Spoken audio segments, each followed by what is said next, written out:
नमस्ते सभी को। मैं दीपिका जैन। आज हम सभी कक्षा 10वीं के पाठ 1 के प्रश्नोत्तर को हल करेंगे। यहाँ पर पहला प्रश्न दिया है, एक पदेन उत्तरम लिखत, यानी एक पद में उत्तर दीजिए। सबसे पहला प्रश्न दिया है यहाँ पर, मनः यानी मन जो है, जागृत यानी जागते हुए, कुत्र यानी कहाँ पर, उदेति का मतलब होता है पहुँच जाता है। मन जो है वो जागते हुए कहाँ पर पहुँच जाता है, तो इसका उत्तर है दूरम, यानी दूर तक पहुँच जाता है। मन जो होता है अपना, वह बहुत दूर दूर तक चला जाता है। यानी हम सब जगे हुए हैं, अभी जागृत अवस्था में हैं, लेकिन अपने मन के द्वारा, अपने विचारों के द्वारा हम कहीं भी जा सकते हैं। इसलिए कहा गया है कि मन जागृत कुत्र उदेति, मन जागते हुए कहाँ पहुँच जाता है, दूरम यानी दूर तक पहुँच जाता है। दूसरा प्रश्न दिया है, प्रजा नाम यानी सभी प्रजाओं के, अंतः यानी अंदर, स्थितम यानी स्थित, किम मतलब क्या, सभी प्रजाओं के अंदर क्या स्थित है, तो मनः यानी माइंड। माइंड जो है वो सभी प्रजाओं, सभी प्राणियों के अंदर रहता है। तो प्रजा नाम अंतः स्थितम किम, प्रजाओं के अंदर क्या स्थित है, मनः। इसके बाद तीसरा प्रश्न दिया है, मनस रीते, मनस यानी मन के, रीते का अर्थ होता है बिना, मन के बिना, किंचनम यानी कुछ भी, किम न क्रियते यानी क्या नहीं किया जा सकता, तो कर्म, मन के बिना हम काम को नहीं कर सकते। अगर हमारा मन नहीं है तो हम उस काम को नहीं करेंगे। तो मनस रीते किंचनम किम न क्रियते, तो कर्म। इसके बाद एक वाक्यन उत्तरम लिखत, एक वाक्य में उत्तर दीजिए। इसका पहला प्रश्न है, मैं मन यानी मेरा मन, किम अस्तु कैसा हो, मेरा मन कैसा हो। तो यहाँ पर जो किम लिखा हुआ है इसको हटा देंगे। इसकी जगह पर आपको लिखना है शिव संकल्पम। शिव यानी कल्याण, संकल्पम यानी विचार, कल्याणकारी विचार वाला हो। मेरा मन कैसा हो, कल्याणकारी विचार वाला हो। तो आंसर पूरा बनेगा इसका, मैं मन शिव संकल्पम अस्तु, मेरा मन कल्याणकारी विचार वाला हो। इसके बाद दूसरा प्रश्न दिया है, मनसा यानी मन के द्वारा, सप्त होता, होता का मतलब होता है जो यज्ञ हवन को संपन्न करते हैं वो। तो ऐसे सप्त यानी 7 जने, 7 जने मिलकर के उस यज्ञ को संपन्न करते हैं। तो मनसा यानी मन के द्वारा, सप्त होता, कह यानी किसको, तायते यानी संपन्न करते हैं। तो मन के द्वारा सप्त होता किसको संपन्न करते हैं, तो यज्ञ को संपन्न करते हैं। तो आंसर इसका बनेगा यज्ञ। यहाँ पर जो कह लिखा है, इस कह की जगह पर आपको यज्ञ लिखना है। मनसा सप्त होता यज्ञ तायते। इसके बाद तीसरा प्रश्न दिया है, मनसी यानी मन के अंदर, प्रजा नाम यानी प्रजाओं का, सर्वम यानी सब कुछ, किम यानी क्या, ओतम यानी भरा हुआ है।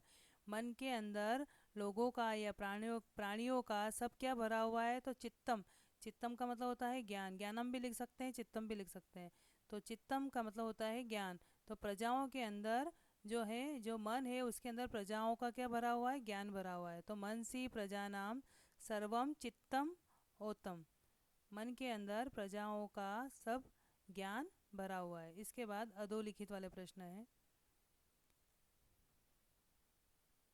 प्रश्न नंबर तीसरा, अधोलिखिता नाम, अध का मतलब होता है नीचे, नीचे लिखे गए प्रश्ना नाम यानी प्रश्नों का, उत्तरानी यानी उत्तर, लिखत यानी लिखिए, नीचे लिखे गए प्रश्नों का उत्तर लिखिए। पहला दिया है इसमें, मनसा यानी मन के द्वारा, के यानी कौन, कौन सब के लिए आता है के, कह का मतलब भी कौन होता है, के का मतलब भी कौन होता है, लेकिन के बहुवचन है, इसमें ज़्यादा लोगों के नाम आएंगे। मनसा यानी मन के द्वारा, कौन सब, यज्ञ यानी यज्ञ में, विदतेषु का मतलब होता है ज्ञान व उपासनाओं में, कर्मानि यानी कर्म को, कृण्वन्ति यानी करते हैं। मन के द्वारा, हमारे मन के द्वारा हम काम करते हैं। तो मन के द्वारा कौन, यज्ञ में, ज्ञान और उपासनाओं में, यानी हम जो पढ़े लिखा करते हैं वो ज्ञान के लिए है, और उपासनाओं में कर्म को करते हैं। तो कौन कौन करते हैं, तो अपस का मतलब होता है कर्मवान पुरुष, मनीषिण यानी जो मनस्वी लोग हैं वो, धीरा का मतलब होता है धैर्यशाली पुरुष।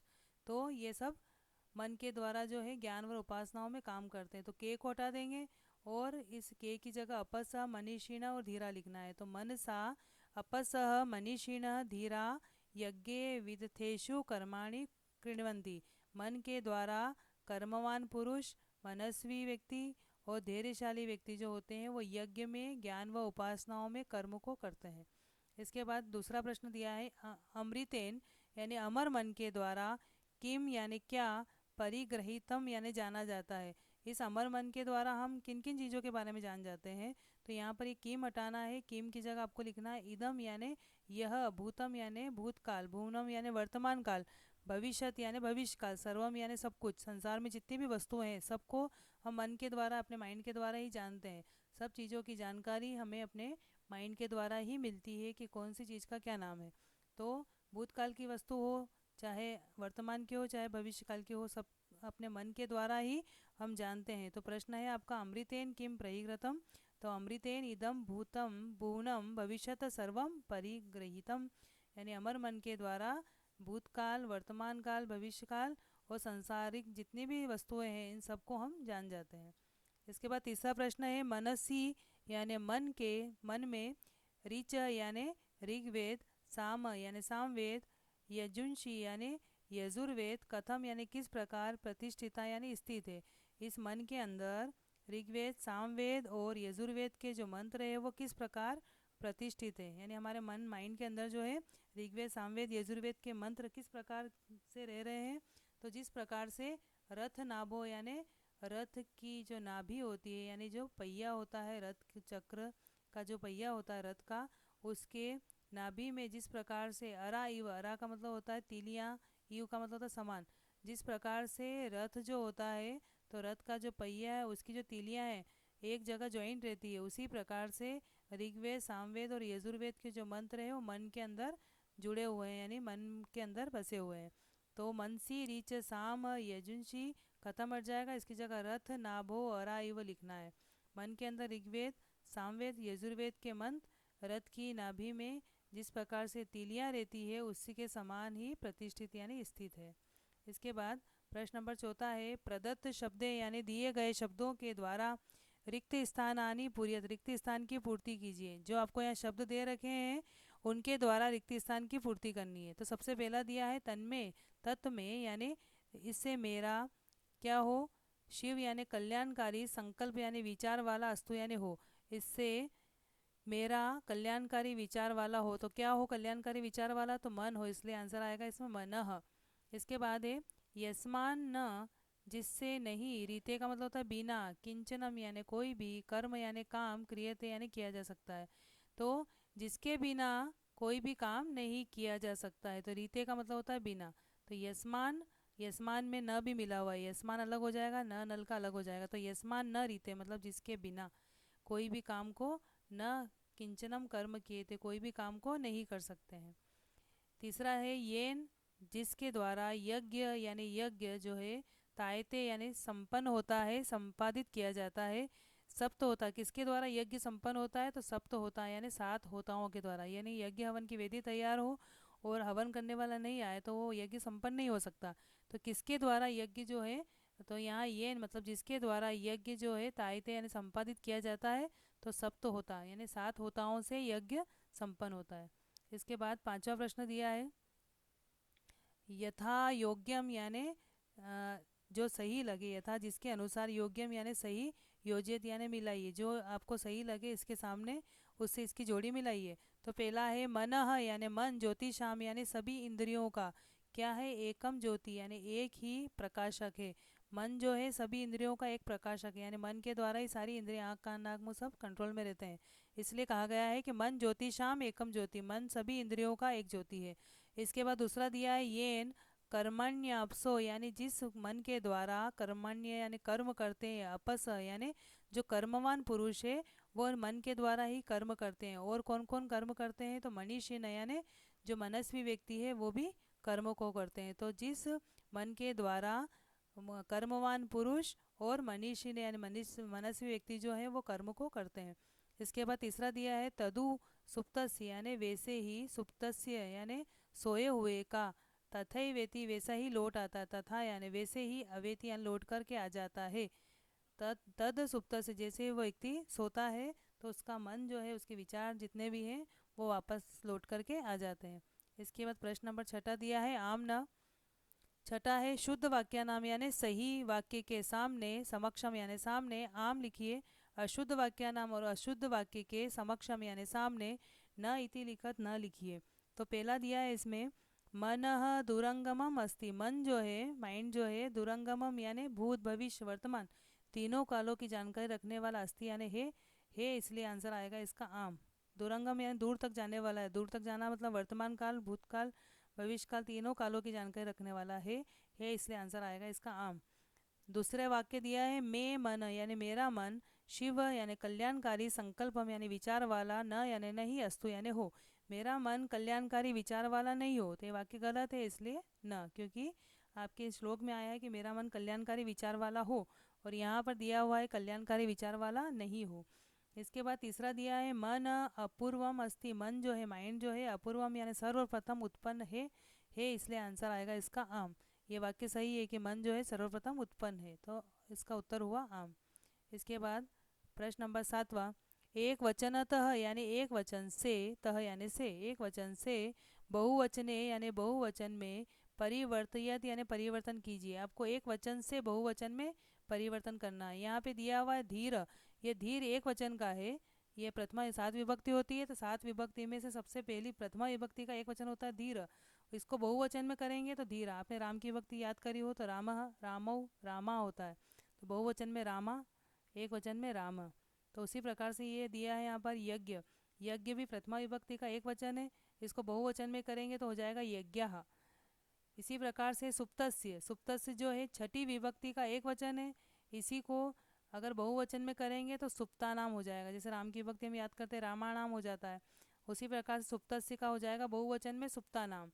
येन, ये येन सर्वनाम है, तो यहाँ पर येन जो है वो तीसरी विभक्ति का एक वचन है, इसी को बहुवचन में करेंगे, जो जिस विभक्ति का है उसी लाइन का बहुवचन करना है। जैसे येन जो है तीसरी विभक्ति में आता है एक वचन में, तो इसी लाइन का बहुवचन हो जाएगा यही, ये तृतीय विभक्ति का बहुवचन है।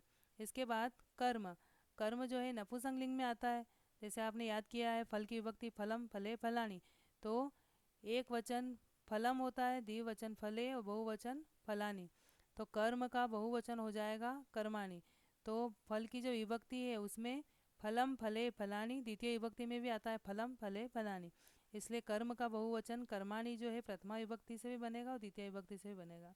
इसके बाद भुवनम जो है वो भी नपुंसकलिंग में आता है, तो भुवनम एक वचन है, तो भुवनानी बहुवचन है, तो ये प्रथमा विभक्ति में भी आता है और द्वितीय विभक्ति में भी आता है। तो इस प्रकार से ये एक वचन से बहुवचन बनाना है। इसके बाद रेखांकित पद, प्रश्न नंबर 8वां है रेखांकित पदानी आदृति, यानी आपके जो यहाँ रेखा खींची हुई है इन पदों को लेकर के प्रदत्त शब्द, यहाँ जो शब्द दिए गए हैं जहाँ रेखा खींची हुई है उन पदों को लेकर के, जहाँ ये आपके कोष्टक में पद दिए हुए हैं, तो इन पदों में से यानी इन शब्दों में से प्रश्न निर्माणम कुरुत, आपको प्रश्न निर्माण करने हैं, यानी जहाँ लाइन खींची हुई इनको हटाना है, इनकी जगह पर आपको कोष्टक में शब्द दिए गए जो आपको उचित लग रहे हैं उनसे यहाँ प्रश्न बनाना है। तो बहुत आसान सा है। मन यानी मन जो है, सुप्तस्य यानी सोते हुए का, तथा यानी वैसे, एव का मतलब होता ही, एति यानी लौट आता है, मन सोते हुए का वैसे ही लौट आता है। तो हम यहाँ उत्तर ऐसे बोल रहे हैं मन सोते हुए का वैसे ही लौट आता है। अब इसका प्रश्न बनाना है तो हम प्रश्न पूछेंगे मन किसका लौट करके आ जाता है, तो यहाँ पर इसमें आधा स और य है, तो प्रश्न बनाने के लिए हम क में आधा स और य लगा देंगे तो कस्य बन जाएगा, कस्य। मन सुप्तस्य, तो इसकी जगह हो जाएगा मन कस्य तथा एव एति, और पीछे प्रश्नवाचक चिन्ह, क्वेश्चन मार्क लगाना है पीछे। इसके बाद दूसरा दिया है येन, येन का मतलब होता है जिसके द्वारा, धीरा यानी धैर्यशाली व्यक्ति, कर्माणी यानी कर्म को, कृण्वंत यानी करते हैं, जिसके द्वारा धैर्यशाली व्यक्ति कर्म को करते हैं। तो अब इसकी जगह हमको प्रश्न बनाना, तो हम इसका प्रश्न बनाएंगे किसके द्वारा धैर्यशाली व्यक्ति कर्म को करते हैं। उत्तर ये है कि जिसके द्वारा धैर्यशाली व्यक्ति कर्म को करते हैं, तो प्रश्न बनेगा किसके द्वारा धैर्यशाली व्यक्ति कर्म करते हैं, तो येन हटा देना, येन की जगह हम लिखेंगे केन, किसके द्वारा। इसके बाद तीसरा दिया है यस्मिन वेदा, यस्मिन का मतलब जिसमें, वेदा यानी वेद, प्रतिष्ठिता यानी स्थित है, जिसमें वेद स्थित है। तो यहाँ यस्मिन को हटाना है, यस्मिन की जगह हमको प्रश्न लिखना है, तो यहाँ प्रश्न बनाने के लिए हम क्या करेंगे, यस्मिन की जगह लिखेंगे कस्मिन, कस्मिन का अर्थ होता है किसमें। जैसे यहाँ बना कि जिसमें वेद स्थित है, तो किसमें वेद स्थित है, तो यस्मिन को हटा के लिखेंगे हम कस्मिन। तो आपको ये सारे प्रश्न समझ में आ गए होंगे। तो आज हमने जो है यहाँ पर पार्ट 1 के सभी प्रश्न कर लिए हैं। आप वीडियो के माध्यम से इन सभी प्रश्नों को याद करने की कोशिश करें, और वीडियो को लाइक करें, शेयर करें, चैनल को सब्सक्राइब करें, और बेल आइकन को दबाएं ताकि आपको नए वीडियो की नोटिफिकेशन मिल सके। धन्यवाद।